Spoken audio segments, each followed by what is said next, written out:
السلام علیکم ورحمۃ اللہ وبرکاتہ۔ بسم اللہ الرحمن الرحیم۔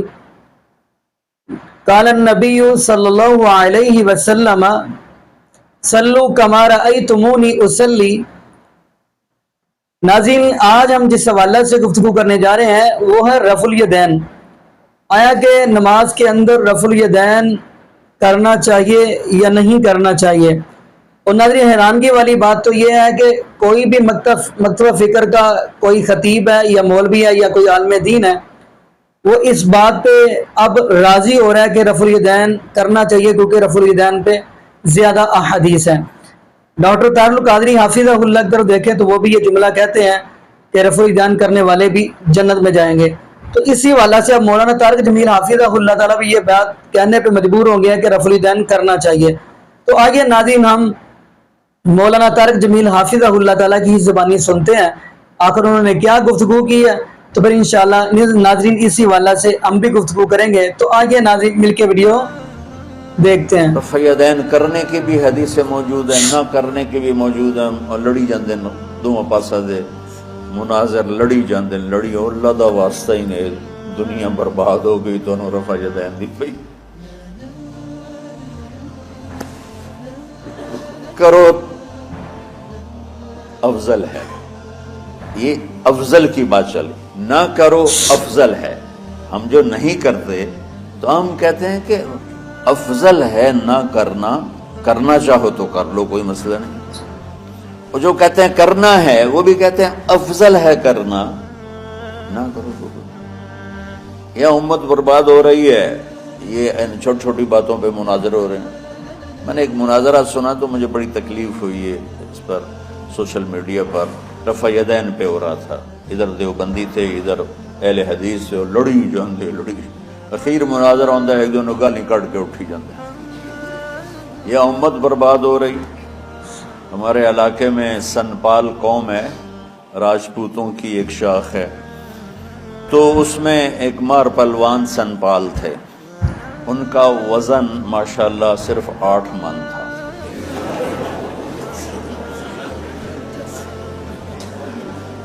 تو وہ 2 نوکر ہمیشہ ان پر، وہ بہت بڑے ذمہ دار تھے، 20-25 مربع کے مالک تھے۔ میرے والد صاحب کے وہ جماعتی تھے، بچپن میں اسکول میں ہم جماعت تھے، تو ان کو 2 نوکر اٹھاتے تھے، 2 ہی بٹھاتے تھے، 2 ہی چلاتے تھے، اس کے بغیر وہ ہلتے ہی نہیں تھے۔ ہمارے بچپن میں ریچھ کتے کے مقابلے ہوتے تھے، ایک بہت بڑا یہ شغل ہوتا تھا، ریچھ اور کتوں کی لڑائی۔ شکر ہے اب اس ظالمانہ کھیل پر گورنمنٹ نے پابندی لگائی، تو جس نے بھی لگائی بہت اچھا کیا۔ تو دیکھو مجھے کیا یاد آئی، کتنی پرانی بات۔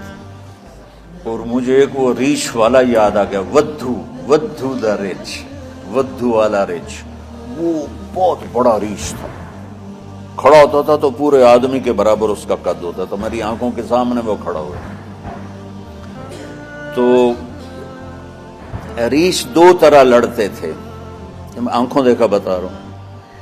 ایک وہ جیسے ودھو دا ریچھ جڑائی، وہ کھڑا ہو جاتا تھا اور آنے والے کتوں کو تھپڑ مارتا تھا، ٹھو کتا وہ گیا، ادھر ٹھو کتا وہ گیا۔ اور کچھ ریچھ تھے جو بھاگتے ہوئے لڑتے، جو ذرا چھوٹے قد کے تھے، ذرا کمزور ہوتے، وہ کھڑے ہو کر نہیں لڑتے تھے، وہ بھاگتے تھے، بھاگتے بھاگتے تھپڑ مارا، بھاگتے بھاگتے کتا جو چک مارتا تھا تو وہ اس کو چھڑاتے تھے۔ تو کبھی کتے جیت جاتے، کبھی ریچھ۔ کبھی بہت نادر، یعنی بہت کم ایسا ہوتا تھا کہ وہ جو بھاگنے والے ریچھ ہوتے تھے نا، ان کا رسا کھل جاتا تھا، تو پھر وہ ریچھ بھاگتا تھا جان بچانے کے لیے۔ تو مار پلوان رحمت اللہ علیہ،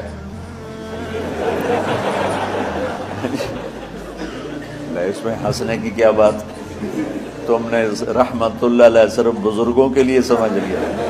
بھائی ہر مسلمان زندہ کو بھی کہہ سکتے ہیں رحمت اللہ علیہ، مردہ کو بھی کہہ سکتے ہیں، یہ ہم نے عجب تقسیم کر دی ہے۔ بزرگوں کے لیے رحمت اللہ علیہ اور عام مسلمانوں کے لیے مرحوم. ارے بھائی تم کیوں بخل کرتے ہو؟ رحمت اللہ علیہ دعائی ہے، کسی کو بھی دی جا سکتی ہے. رضی اللہ عنہ بطور دعا ہر مسلمان کے لیے ہے. علیہ السلام بطور دعا ہر مسلمان کے لیے. لیکن یہاں وہ عجیب تقسیم ہو گئی ہے کہ بھائی رضی اللہ، ہاں بطور خبر کہ اللہ ان سے راضی ہو گیا، یہ صرف صحابہ کے لیے ہے کہ کلن وعد اللہ الحسنى. اللہ تعالیٰ نے تقسیم تو کی کہ میرے نبی تیرے صحابہ سارے ایک جیسے نہیں ہیں، لیکن میرا وعدہ ہے سب جنتی ہیں. تو اس لحاظ سے رضی اللہ عنہ، ابو بکر رضی اللہ عنہ بطور خبر صرف صحابہ کے لیے.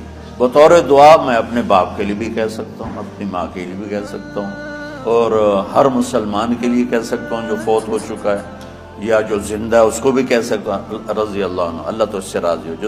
جب ہم اردو میں کہتے ہیں اللہ تم سے راضی، رضی اللہ عنک. تو جو مر گیا ہے اس کو بطور دعا رضی اللہ عنہ کہہ سکتے ہیں، رضی اللہ عنہ کہہ سکتے ہیں، رحمت اللہ علیہ کہہ سکتے ہیں، علیہ السلام کہہ سکتے ہیں، علیہ السلام کہہ سکتے ہیں. لیکن چونکہ مسلمانوں کا ایک طبقہ حضرت مولا علی کو علیہ السلام کہتا ہے، ائمہ اہل بیت کو علیہ السلام کہتے ہیں، تو ہم نے اس پر کاٹا پھیر دیا. ہم نہیں رضی اللہ عنہ. اتنی چھوٹی مولیوں دے دل چڑی طرح ہو گئے. چڑی نہیں ہوگی، چڑی دے دل تو چھوٹے دل ہو گئے. ظرف ہے، پتہ نہیں کہاں چلا گیا. حالانکہ علم تو وسعت پیدا کرتا ہے. آج کا پڑھنا پڑھانا وہ ایسے دلوں کو تنگ کر کے سکیڑ کے چڑیا سے بھی چھوٹا بنا دیتا. ارے بھائی ہر کسی کو بطور دعا علیہ السلام کہہ سکتے ہو، علیہ السلام کہہ سکتے ہو. میں بیان کر رہا تھا تو میں یعنی ایسے نجی محفل میں بیان تھا علماء میں، تو بات کرتے کرتے میں نے کہا مولانا مودودی رحمت اللہ علیہ، ان کی ایک جو خدمت ہے کہ انہوں نے یہ پہلے شخص ہیں جنہوں نے دین کو آسان لفظوں میں پڑھے لکھے طبقے تک پہنچائے. اس سے پہلے جتنے علماء کی تحریریں ہیں وہ فارسی عربی کے الفاظ سے اتنی بھری ہوئی ہیں کہ کالج سکول کا طبقہ وہ پکڑ نہیں سکتا. یہ پہلی شخصیت ہیں جن کی تعلیمات اور جن کی تحریروں نے لوگوں کو متاثر کیا. یہ ان کا مثبت پہلو ہے. انہوں نے دین کو سیاسی رنگ دے دیا، یہ منفی پہلو ہے، اس سے ہمیں اختلاف ہے. لیکن جو انہوں نے خیر کا کام کیا ہے اس کی تو تعریف کرنی چاہیے. تو بچوں میں تمہیں کیا بتاؤں کہ پستی کس حد تک پہنچ چکی ہے. ایک مولوی صاحب کھڑے ہو گئے میری بات کے بعد، کہنے کہ آپ نے مودودی صاحب کو رحمت اللہ علیہ کیوں کہا ہے؟ رحمت اللہ علیہ تو ناچنے والے کو بھی کہہ سکتے ہیں، شرابی کو بھی کہہ سکتے ہیں، طوائف کو بھی کہہ سکتے ہیں جو مر گئی رحمت اللہ علیہ رحمت اللہ علیہ. یہ تو دعا ہے. کہ یار میرے بچے اتنا بغض تو نہ رکھو کہ کسی مسلمان کے لیے رحمت اللہ علیہ کہنا بھی جرم بن جائے. بس اس سے میں جو میں کہنا چاہتا تھا اس کی یہ وضاحت دے رہا ہوں. مار پہلوان رحمت اللہ علیہ سے یہ بات چھڑ گئی. وہ تشریف فرما تھے منجی پہ بیٹھے ہوئے. بدقسمتی سے وہ ریچھ تھا بھاگ کے لڑنے والا. وہ بھاگتے بھاگتے کبھی ادھر بھاگ رہا کبھی ادھر بھاگ رہا، رسہ ٹوٹ گیا. رسہ جو ٹوٹا تو ریچھ سیدھا مار پہلوان کی چارپائی کی طرف دوڑا. اب مار پہلوان نے پہلے تو انج ویکھیا بھی اوئے ایک ہی بنی، یہ تو رچھ آ رہا ہے.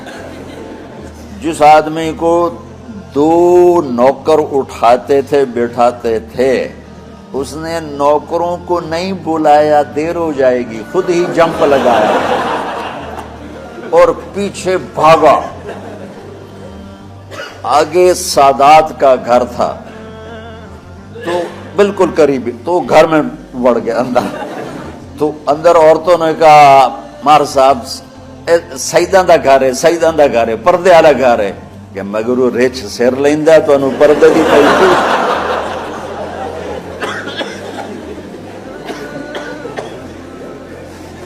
تو میں سچی بات ہے بچوں، اتنا مجھے دکھ ہوتا درد ہوتا ہے کہ امت تباہ و برباد ہو رہی ہے، مرتد ہو رہے ہیں، دین سے بیزاری کا اعلان کر کھلم کھلا کہہ رہے ہیں میں کسی دین کو نہیں مانتا، اور یہ رفع یدین پہ لڑے ہی جا رہے ہیں. 20 تراویح 8 تراویح 20 تراویح 8 رکعات 20 رکعات 8 رکعات، سورۃ فاتحہ پڑھنی ہے نہیں پڑھنی ہے. یہ وہ کون سے مسائل ہیں جس پہ جنت اور جہنم؟ جی ناظرین، آپ نے یہ ویڈیو ملاحظہ فرمائی. تو ناظرین پہلے نمبر پہ نبی پاک صلی اللہ علیہ وسلم کی حدیث دیکھتے ہیں. فرمایا صلو کما رأیتمونی اصلی، نماز ایسے پڑھو جیسے نبی پاک صلی اللہ علیہ وسلم کو پڑھتے ہوئے دیکھا. یعنی نبی پاک صلی اللہ علیہ وسلم کے صحابہ نے دیکھا نبی پاک صلی اللہ علیہ وسلم کو، اور ہم تک نبی پاک صلی اللہ علیہ وسلم کی نماز کا طریقہ، بیٹھنا اٹھنا کھڑے ہونا وضو کا طریقہ صحابہ نے ہمارے تک پہنچایا. تو ناظرین دیکھیں، اب میں دنیاوی مثال دے کے سمجھاتا ہوں. ایک طرف آپ دیکھیں گے یعنی کہ بندہ الیکشن پہ کھڑا ہو تو آپ کہتے ہیں جن کے ووٹ زیادہ ہوں تو وہی بندہ جیتا ہے.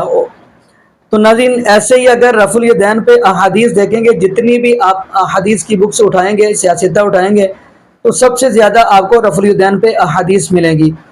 اور نمبر 2 اگلی بات کرتے چلیں، اور آپ کے یہ ذہن میں سوال آئے گا تو پھر وہ جو سنن ابو داؤد کے اندر حدیث ہے، نبی پاک صلی اللہ علیہ وسلم کے صحابی حضرت عبداللہ بن مسعود رضی اللہ تعالیٰ جو کہہ رہے ہیں کہ نبی پاک صلی اللہ علیہ وسلم نے رفع الیدین کے ساتھ نماز نہیں پڑھی. تو ناظرین اگر آپ سنن ابو داؤد کے اندر دیکھیں گے تو وہ کہتے ہیں یہ روایت ضعیف ہے. تو یہی حدیث جامع ترمذی کے اندر آئی ہے تو وہ کہتے ہیں یہ ٹھیک ہے. اسی حوالہ سے امام ابن تیمیہ رحمۃ اللہ نے اس حدیث کے حوالہ سے ایک بات کہی ہے. وہ کہنے لگے اصل میں عبداللہ بن مسعود رضی اللہ تعالیٰ نبی پاک صلی اللہ علیہ وسلم کے صحابی یہ سمجھانا چاہ رہے ہیں کہ تکبیر تحریمہ کے وقت آپ نے ہاتھوں کو ایک مرتبہ ہی بلند کرنا ہے، نہ کہ بار بار، یعنی تکبیر تحریمہ کے وقت. یعنی وہ کہہ رہے ہیں کہ اس حدیث سے مراد یہ جملہ ہے. تو ناظرین دوسری طرف ہم اگر حدیث دیکھیں گے، ہم تو پہلے قرآن اور پھر دوسرے نمبر پہ نبی پاک صلی اللہ علیہ وسلم کا فرمان، کیونکہ نبی پاک صلی اللہ علیہ وسلم ہمارے پاس 2 ہی تو چیزیں چھوڑ کے گئے ہیں. عن المقدام رضی اللہ تعالیٰ قال قال رسول اللہ صلی اللہ علیہ وسلم ترکت فیکم امرین لن تضلوا ما تمسکتم بہما کتاب اللہ وسنتی رسولی. حضرت مقدام رضی اللہ عنہ فرماتے ہیں کہ فرمایا نبی پاک صلی اللہ علیہ وسلم نے کہ میں آپ کے اندر 2 چیزیں چھوڑ کے جا رہا ہوں. نمبر 1 اللہ کی کتاب یعنی قرآن پاک، نمبر 2 نبی پاک صلی اللہ علیہ وسلم کی سنت. اب ناظرین کچھ لوگ یہ کمنٹس کے اندر کہتے ہیں جی اچھا اگر رفع الیدین کریں تو کیا نماز نہیں ہوگی؟ ناظرین نماز تو اللہ نے قبول کرنی، ہم کیسے کہہ سکتے ہیں کہ نماز قبول ہوگی یا نہیں ہوگی؟ یہ تو رب العالمین نے ہی قبول کرنی ہے. ہاں ناظرین یہ ہے کہ نبی پاک صلی اللہ علیہ وسلم کی جو سنت ہے جو ہم نہیں کرتے، یعنی رفع الیدین کرتے نہیں کرتے، وہ سنت نبی پاک صلی اللہ علیہ وسلم کی وہ یعنی کہ چھوٹ جائے گی. تو ناظرین میں تو یہی دعا کرتا ہوں اللہ پاک ہمیں نبی پاک صلی اللہ علیہ وسلم کی شریعت کے مطابق اپنی پوری زندگی گزارنے کی توفیق دے، اور یہ بھی دعا کرتے چلیں اللہ پاک ہمیں 5 وقت کا پکا اور سچا نمازی بنا دے، اور جتنے بھی بے اولاد جوڑے ہیں اللہ پاک سب کو نیک نورینہ صحت تندرستی والی ایمان والی لمبی زندگی والی اولاد عطا فرما دے. جزاکم اللہ خیرہ، احسن الجزاء. السلام علیکم ورحمۃ اللہ وبرکاتہ.